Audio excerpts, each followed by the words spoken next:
We want to build stronger step relationship with Europe. I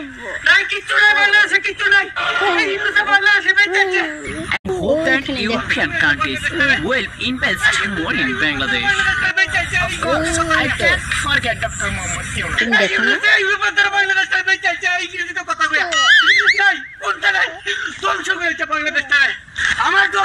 আমার দলে হিন্দু সরকার ultimatum দিল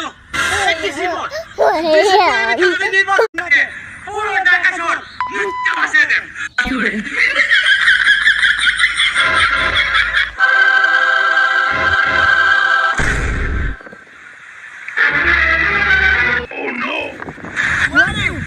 ভালো করে দেখি কেমন ইংরেজি বলতে একটু বাংলাতে কই